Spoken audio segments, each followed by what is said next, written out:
Alhamdulillahi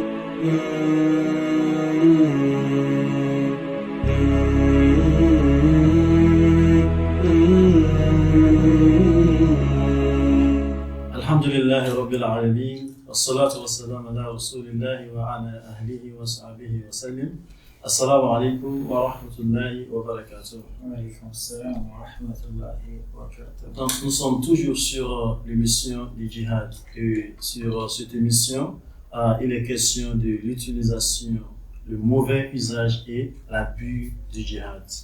Inch'Allah, dans cet épisode 15 de cette émission, la question qu'on veut aborder aujourd'hui, c'est celle des batailles de la vie du prophète sallallahu alayhi wa sallam.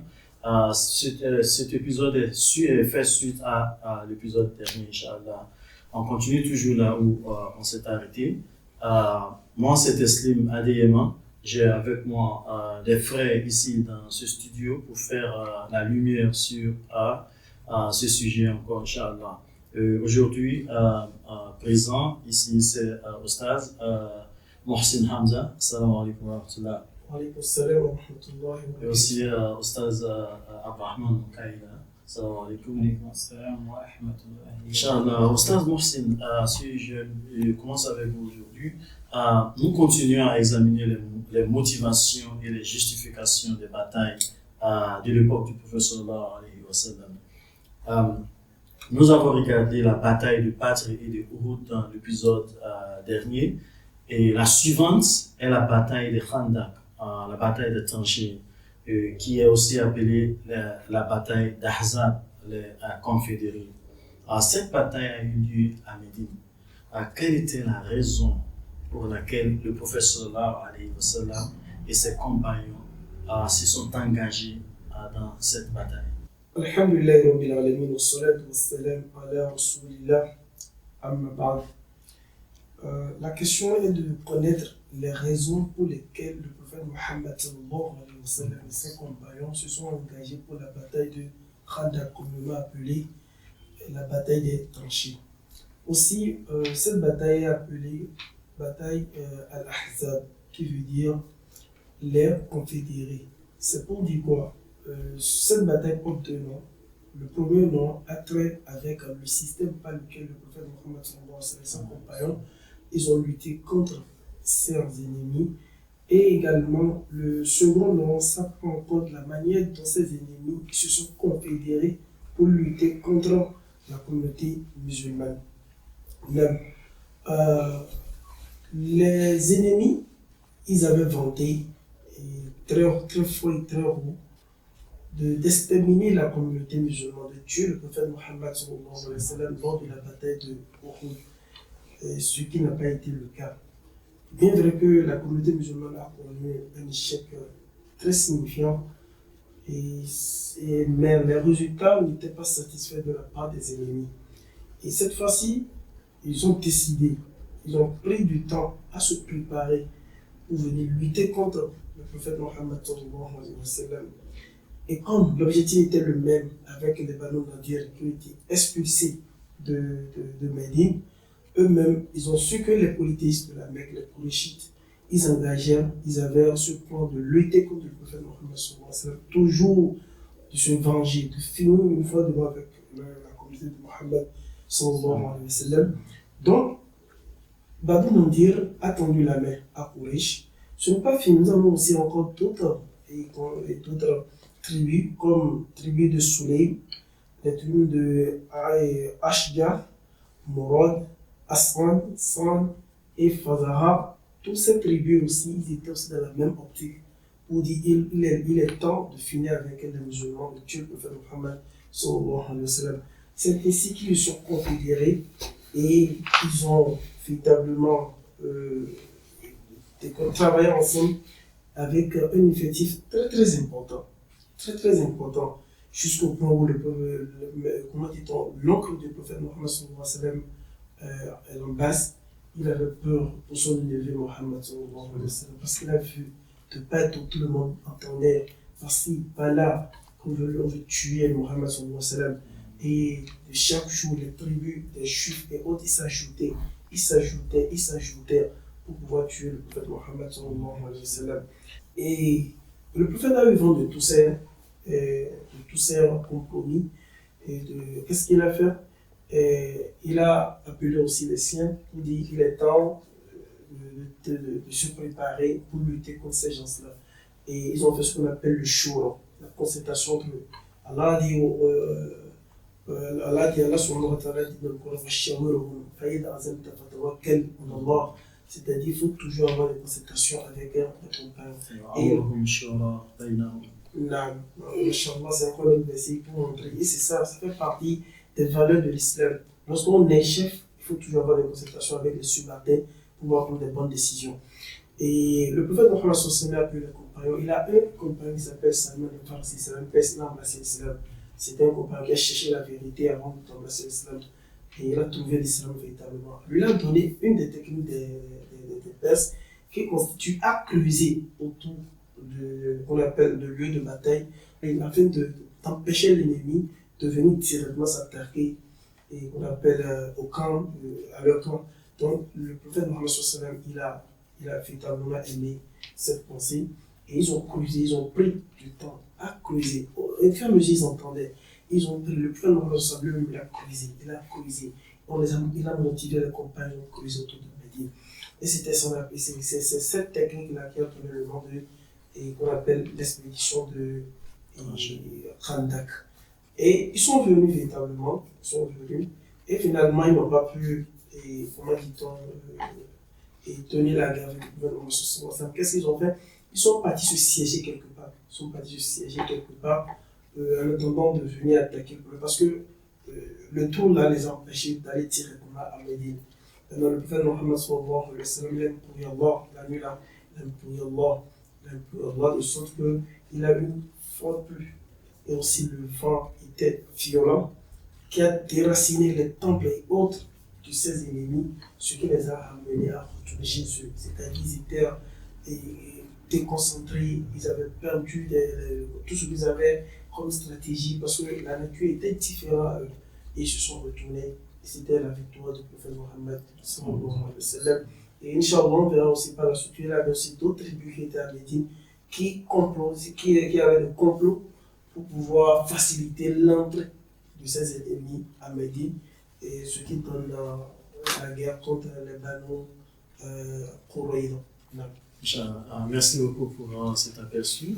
Ustaz Rahman, l'un des conflits les plus mal compris dans le sira du professeur est sans doute celui entre les musulmans et les tribus juives de Banu Qurayza, à laquelle Ustaz vient de faire allusion. Nous reviendrons plus tard pour discuter plus en détail du cas de Banu Qurayza. Mais très brièvement, qu'est-il arrivé dans le cadre de cet engagement et qu'est-ce qui a motivé ou justifié les musulmans à essayer de les combattre? Qu'ont-ils fait du mal au prophète sallallahu alayhi wa sallam, aux musulmans des Banu Qurayza? Alhamdulillah, wa salatu wa salam ala Nabi Mustafa, amma ba'd, salam alaykum. Merci une fois de plus de m'avoir donné la parole pour que je puisse apporter ma petite contribution à cette émission qui a trait à parler du mot jihad, les abus, en tout cas les utilisations inappropriées ou erronées du mot jihad.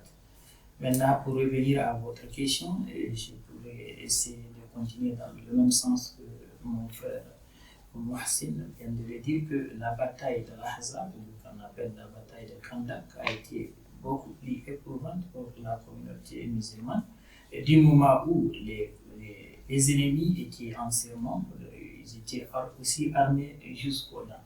C'était vraiment une bataille éprouvante et une bataille qui vraiment a créé la panique jusqu'à ce que, comme il a dit, l'oncle du prophète, il craignait même pour son neveu, il pensait que c'était ces derniers jours. Mais, alhamdulillah, comme il a dit, il a tranché par le trou qu'ils ont creusé et le vent, ils ont joué dans le camp de musulmans, cela a permis d'avoir vraiment le dessus par après. Et donc il y a eu plus de peur que de mal. Donc ça c'est juste une parenthèse que je viens d'ouvrir. Mais néanmoins, les musulmans n'étaient pas à court de nourriture ou de provisions parce que les Banu Qurayza d'immense, leurs alliés au sein de Médine, ils ont vendu la nourriture nécessaire pour eux pour pouvoir tenir. Mais du moment où l'état de siège continuait, les Banu Qurayza ont décidé de rompre leur traité avec le prophète Mohammed sallallahu alayhi wa sallam, s'alignant ainsi avec les forces alliées contre l'armée musulmane. De sorte qu'ils ont incité les alliés juifs qui avaient précédemment aussi violé leur traité avec les musulmans, qui sont les Banu Qaynuqa et surtout les Banu Nadir, pour ne citer que cela. Donc c'est là les Banu Qaynuqa et les Banu Nadir les ont incités de rompre les relations parce que c'est eux qui vendaient les nourritures et qui étaient nécessaires pour que les musulmans puissent tenir. Donc c'était comme un embargo, si on peut dire, dans le monde contemporain, on parle d'embargo. Et donc une fois qu'il n'y a pas ces liens-là, ça veut dire qu'il y a un embargo. Alors que par le passé, il y avait un traité entre eux qu'ils ont rompu. Donc les alliés, les forces du mal, si on peut le dire, ont trouvé une alliance avec les autres qui les vendaient. Donc c'était un embargo façon. Maintenant, même si les confédérés étaient partis, les Juifs et Quraysh sont restés dans leur forteresse. Leur trahison au prophète et leur violation d'alliance avec lui lui a laissé aucune option que de faire la guerre. Et donc c'était vraiment l'idée, parce qu'une fois de plus, comme dans la bataille de Badr, on les a poussés à faire la guerre. Donc il était évident qu'il constituait un danger pour la sécurité qu'il ne pouvait plus permettre d'ignorer.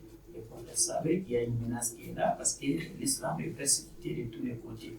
Ils avaient un pacte avec les autres, les Banu Qurayza. Ce pacte-là a été interrompu et les autres aussi les ont trahis, les Banu Nadir. Donc ça veut dire que les ennemis sont de tous les côtés. Ça veut dire que l'islam, le prophète Mohammed, avec ses compagnons, devait avoir en tête que la menace est très grande. Ça veut dire qu'ils doivent se préparer pour essayer de continuer à gérer cette situation qui n'est pas vraiment à leur faveur. Merci beaucoup. Donc, on avait les ennemis à l'extérieur de Médine, et aussi on avait Banu Qurayza qui étaient aussi des ennemis à l'intérieur. Donc, les autres juifs qui ont été des alliés des musulmans, qui ont rompu leur alliance avec les musulmans, ont incité les Banu Qurayza à rompre leur alliance avec pour les rendre beaucoup plus faibles. Donc, ils voulaient utiliser cela aussi pour aider les Quraysh pour pénétrer à Médine. Mais Inch'Allah, je crois qu'on va revenir sur cela après pour faire plus de détails sur cela. Merci beaucoup pour cet aperçu. Saz Mohsin, il y a une autre bataille, et celle-là, c'est la bataille du Banu Mustalik.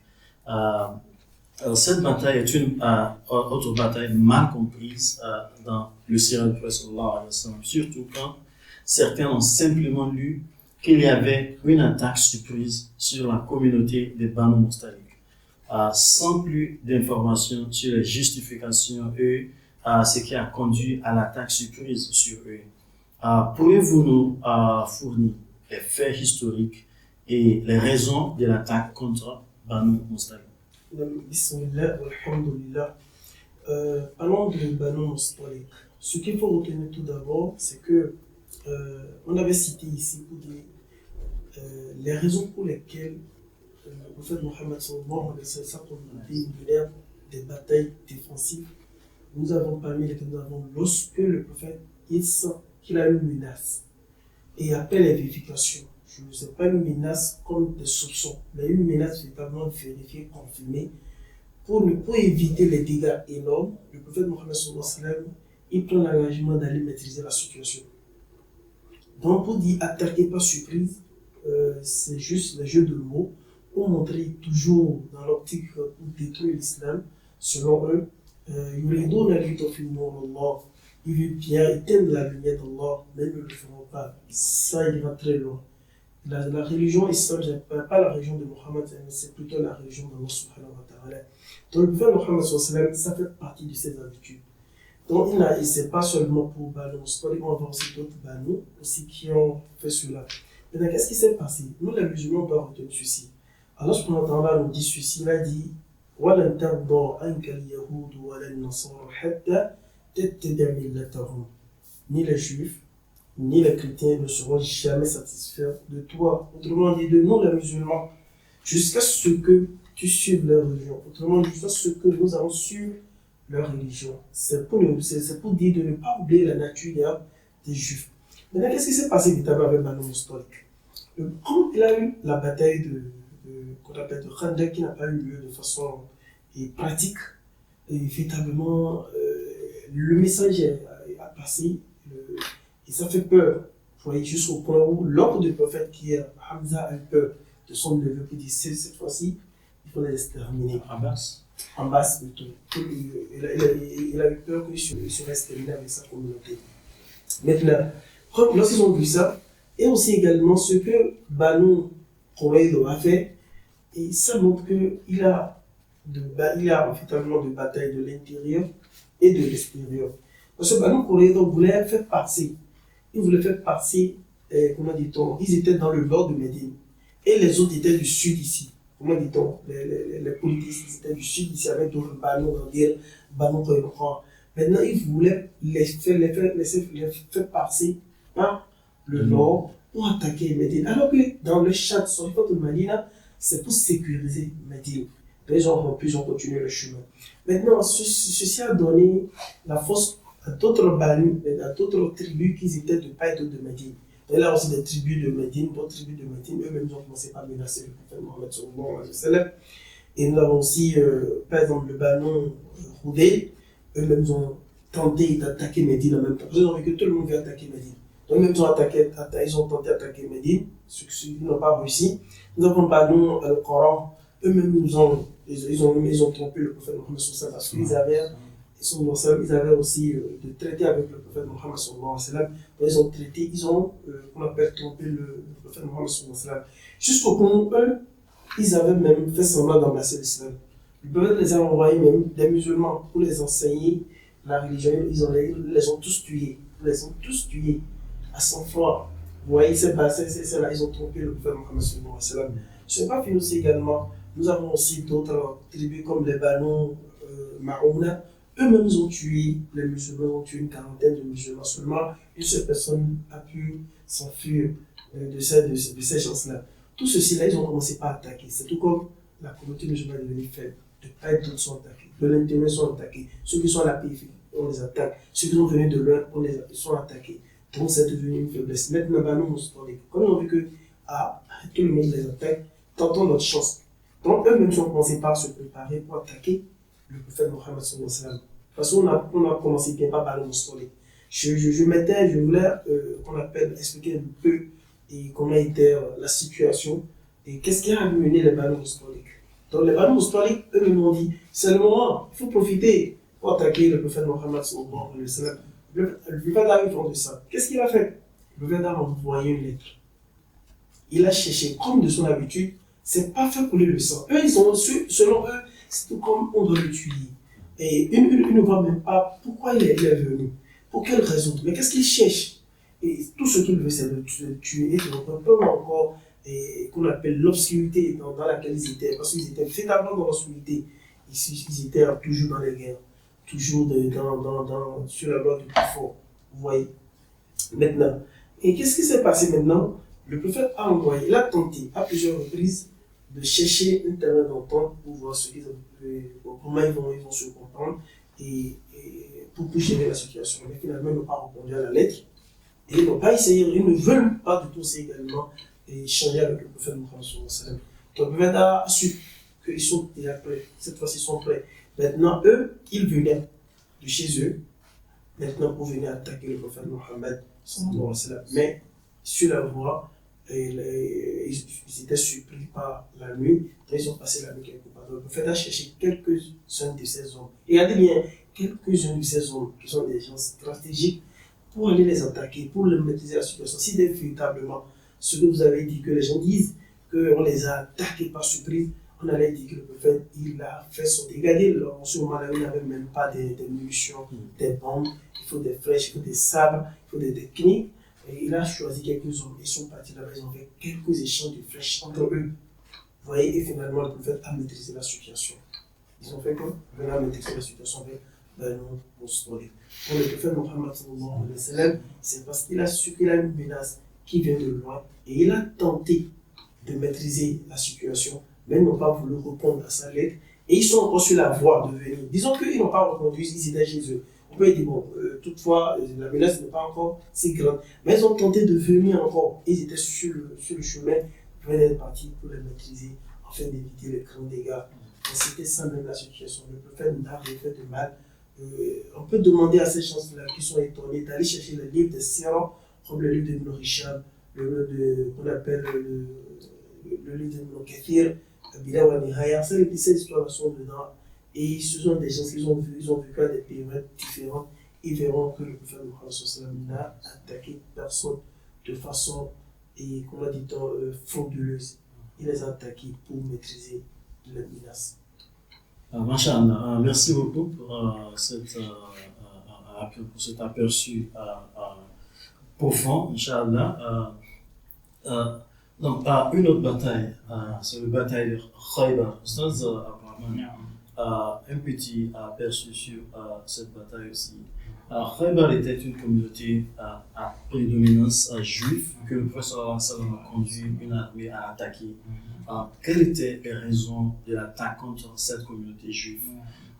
Quelle était la justification de la guerre contre ces juifs de Khaybar?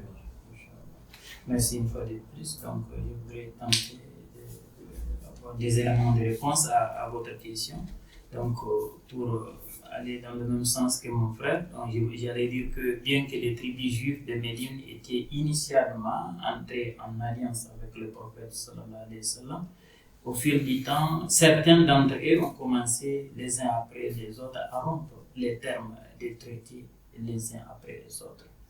Maintenant, ils ont donc été expulsés. La conséquence, ils ont été expulsés de Médine. Parce que quand quelqu'un rompt un contrat avec un traité avec vous, et qu'il est sous votre entité, donc ce qu'il pourra faire, c'est de vous faire du mal.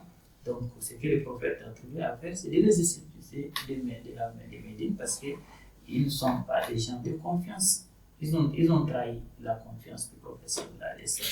Maintenant, en quittant la ville, ils sont allés habiter dans les colonies juives du nord de l'Arabie, donc Khaybar, et Fadak, Khura et d'autres, pour y établir de nouvelles colonies. Maintenant, Khaybar était la plus grande colonie juive de la région à l'époque. Dès là, ils ont continué à inciter à la guerre contre le prophète Mohammed sallallahu alayhi wa sallam. Vous voyez bien, c'est eux-mêmes qui ont continué à inciter, à agresser le prophète Mohammed sallallahu alayhi wa sallam. Donc, maintenant, la lutte contre Banu Qurayza et les événements de la bataille de Khandak à Médine ont fait aussi qu'il est absolument clair que le prophète Mohammed sallallahu alayhi wa sallam ne pouvait pas ignorer la présence juive en grand nombre à Khaybar, qui ont presque tous violé les accords, donc ils constituaient une menace pour la Oumma islamique de l'époque. Donc, pour aller de l'avant, encore, on dit compte tenu du rôle majeur que les Juifs de Khaybar ont joué dans l'incitation et la mobilisation des forces Quraysh et Bédouins, et aussi rejoindre l'attaque contre le musulman de Khandak. Donc, le prophète sallallahu alayhi wa sallam a fait des efforts significatifs pour parvenir à une sorte d'accord pacifique qui a échoué. Imaginez-vous, mon frère l'a mentionné, il leur a même envoyé une lettre pour qu'on puisse se comprendre. Et la lettre est restée lettre morte. Et quand vous respectez quelqu'un, si vous envoyez une lettre, l'essentiel c'est de lui répondre. Maintenant, si vous lui rendez, c'est comme si vous le frustrez davantage et vous n'êtes pas prêt à trouver un accord. Donc, le prophète sallallahu alayhi wa sallam, voyant que la menace était très grande, donc il ne pouvait rien faire parce qu'on dit si une guerre est inévitable, il faut tout faire pour être le premier à attaquer parce que vous avez tout fait pour éviter la guerre. La guerre est inévitable, donc il faut la faire. Si la guerre est inévitable, il faut la faire. Et maintenant, le plus fort sera le meilleur. Donc c'est ça que je voulais dire par rapport à la bataille de Khaybar. Machallah, ça c'est l'aperçu sur la bataille de Khaybar. Et il y a cette bataille qu'on appelle la conquête de la Mecque. La conquête de la Mecque, ou ce qu'on appelle l'occupation de la Mecque. Qu'est-ce qui a mené à cela? Puisqu'il y a eu un traité de paix entre eux, entre les Mecquois et le prophète sallallahu alayhi wa sallam. Quelle était la justification pour conquérir la Mecque? La justification de la conquête de la Mecque était dans le plan du prophète Mohammed sallallahu alayhi wa sallam. Et c'était dans son plan, mais les Kourachites nous ont précipité cette conquête. Et aussi, si ça nous souvient, le prophète Mohammed sallallahu alayhi wa sallam, il avait eu un traité avec les Kourachites, Hudaybiyah, le pas de Hudaybiyah, dans lequel ils ont signé. Ils ont empêché le prophète d'effectuer le petit pèlerinage en cette année. Et dans le pacte, c'est quoi? Désormais, ceux qui ont des alliances avec nous, normalement, si vous n'avez plus le droit de les attaquer, c'est ça, vous n'avez plus le droit d'attaquer ceux qui ont des alliances avec nous. Nous-mêmes, on n'a pas le droit d'attaquer ceux qui ont des alliances avec vous. Vous voyez? Maintenant, nous avons un Banu Khouza. Les Banu Khouza sont des polythéistes. Voici encore une raison. Vous voyez, le gouvernement Mohammed il a traité avec des gens. L'objectif, c'est d'installer la paix. C'est de rester dans un milieu pacifique. Donc, les Banu Khouza, ils ont eu traité avec le prophète Mohammed malgré qu'ils sont des polythéistes. Mais ils vivaient à la Mecque. Ils vivaient toujours à la Mecque. Maintenant, nous avons un Banu, on appelle Banu Bakr. Banu Bakr fait partie des alliances des Kourachites. Banu Bakr a commencé par sévir les Banu Khouza. Ils sont obligés de quitter chez eux pour aller se réfugier à la maison sacrée. Donc, chez les Arabes, avant même l'arrivée de l'islam, la maison sacrée est vénérée, est respectée, est honorée, pas de guerre là. Et pas jusqu'au point, lorsqu'ils voulaient même reconstruire la maison sacrée d'Allah, ils ont dit on ne veut pas de l'argent haram dans la construction. Malgré qu'ils étaient dans l'obscurité, ils étaient dans qu'on appelle dans l'égarement. Donc, pour eux, venir là, c'était pour se réfugier et d'éviter la guerre. Mais Banu Bakr, ils les ont poursuivis jusqu'à là. Ils les ont maltraités. Maintenant, dans le traité de Hudaybiyah, dans le pacte de Hudaybiyah, normalement, vous devez refuser à vos alliances d'attaquer ceux-là avec qui on a des alliances. Donc, les Kourachites n'ont rien dit. Selon eux, ça marchait, c'était bon, continuez à le faire. Donc, les autres, ils sont obligés d'envoyer un émissaire. Le prophète Mohammed était même dans la mosquée.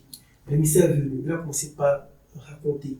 Ils nous ont tués, ils nous ont fait ça, ils nous ont fait ça. C'est là que le prophète a décidé pour dire nous irons véritablement aller contrôler. Donc, c'est là que le prophète Mohammed sallallahu alayhi wa sallam, il a maintenant, on appelle appelé les compagnons, et ils ont appelé aussi les autres alliances de part et d'autre.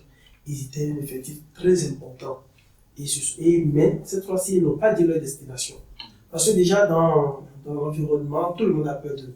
Parce que les petits ballons, les tribus là, après leur menace, tous ont été maîtrisés. Donc tout le monde avait peur d'eux. Il ça restait encore quelques tribus qui restaient, c'est ça, qu'on appelle ceux de Hunayn. On verra ça, Inch'Allah, par la suite. Donc, on va s'en diriger maintenant vers la Mecque pour aller sauver ces gens-là. Parce qu'ils font partie de leur alliance. Quelle leçon tirer de là? C'est pour dire que même le prophète protégeait qui? Les polythéistes. Parce qu'ils ont dans le traité que on se protège contre tout ennemi. Et il a respecté cela. Et ce qui est là encore, ce qui est grave, les Kourachites et tous leurs alliés, ils ont violé deux choses. Ils ont violé le pacte de Hudaybiyah. Ils ont volé aussi la mosquée sacrée d'Allah. Parce qu'ils se sont réfugiés là, on n'a plus le temps de tuer. C'est ça fait les deux raisons pour lesquelles le prophète Mohammed sallallahu alayhi wa sallam a mené la conquête de la Mecque. Et il n'a même pas d'échange de flèches. Il n'a même pas d'échange de flèches. Parce que eux, ils ont vu l'effectif, ils avaient tellement peur. Pour dire véritablement, c'était gigantesque, ils avaient peur. Ils ont commencé par faire l'éloge du prophète Mohammed sallallahu alayhi wa sallam. Tu es bien, un fils du bien, et tu une bonne mère. Ils ont commencé à faire le père et dit non, tout d'accord, vous êtes libre ce jour-là. et c'est là même besoin de l'assainissement. Il y a beaucoup de choses que nous allons voir encore davantage qu'on appelle dans la bataille de la conquête de la Mecque. Regardez, ce n'est pas une bataille. À vrai dire, c'est fait juste une conquête du territoire de Allah subhanahu wa ta'ala. Et c'était une bonne nouvelle pour le prophète Mohammed sallallahu alayhi wa sallam. Parce qu'Allah lui a promis qu'il va reconquérir cette terre-là. Et c'était cette année-là de l'idéologie que Allah subhanahu wa ta'ala. C'était véritablement une conquête, mais une ouverture évidente. Ou une conquête véritablement évidente qu'Allah lui a accordée sans écoulement du sang. Alhamdulillah. Donc, dans cet aperçu de la conquête de la Mecque, il faut comprendre quelque chose qui est très très important. Les gens voient seulement la conquête, le mouvement des musulmans du Médine à la Mecque, mais ils oublient tout ce qui souligne ce mouvement. Sont les relations, les traités qui ont été brisés, vous voyez tout cela. Donc, il faut voir, ils ne cherchent pas à comprendre c'est quoi qui a été derrière tout cela. Donc, eux, ils voient seulement, quand ils entendent Fath Makkah, cela veut dire la conquête de la Mecque. C'est que les musulmans aiment la guerre, les musulmans aiment faire couler le sang. Mais c'est pas ce que ça veut dire. Il faut comprendre la géopolitique de l'époque. Qu'est-ce que se passait, comment est-ce que les différents groupes, les différentes communautés travaillaient ensemble. Donc, si une communauté trahit l'autre communauté, il y a un problème parce que à l'époque, c'était soit tu tues ou tu es tué. Vous voyez, donc c'était la loi de la jungle en ce moment. Donc, le plus fort survit et contrôle les autres. Donc, il faut et la manière dont ils se protégeaient, c'est de former des alliances. Donc, quand on forme une alliance, on compte sur nous pour survivre. Et vous comptez sur nous aussi pour survivre. Donc, si vous nous trahissez, ouais, c'est un grand problème. Ouais, donc, ça peut coûter la mort complète d'une communauté. Vous voyez. Donc, pour cela, pour se protéger, ce qu'il faisait, c'est que s'il y a une trahison, on vient ensemble pour se combattre contre ceux qui nous ont trahis. Et c'est ce que le prophète sallallahu alayhi wa sallam a essayé de faire pour protéger non seulement les musulmans, mais aussi les polythéistes, les non-musulmans qui étaient en relation cordiale avec les musulmans. Il disait même un pour tous pour un. Ouais. C'est-à-dire juste, si on vous attaque, on vous attaque. Si on attaque, on vous attaque aussi également. C'est comme vous attaquez de façon indirecte. C'était ça. Et c'est les musulmans d'aujourd'hui, nous devons cultiver ça. Nous sommes appelés à rester avec les non-musulmans et autres. Nous sommes obligés de suivre les pas du prophète Mohammed sallallahu alayhi wa sallam. Comment il traitait avec ces gens. Ceux qui disent que le prophète, il m'a traité, il forçait les gens. Voilà qu'on protège un polythéiste. Je dis bien, un polythéiste, même les juifs sont encore plus proches de nous en matière de foi. Les chrétiens sont encore plus proches de nous en matière de foi. Mais qu'en est-il des juifs? Et qu'en est-il des chikoun, des polythéistes? Ça montre finalement que le prophète Mohammed sallallahu alayhi wa sallam est un miséricorde pour toute l'humanité. Alhamdulillah. Merci beaucoup, Ostaz, pour ces aperçus sur les différentes batailles du prophète sallallahu alayhi wa sallam. Inch'Allah, on va continuer toujours sur les autres batailles qui restent dans l'épisode prochain, Inch'Allah. Nous sommes arrivés à la fin de cet épisode. Merci à tous, nos téléspectateurs et auditeurs, Inch'Allah. On se trouve dans l'épisode suivant pour continuer sur les batailles du prophète sallallahu alayhi wa sallam. Merci beaucoup. Assalamu alaikum wa rahmatullahi wa barakatuh.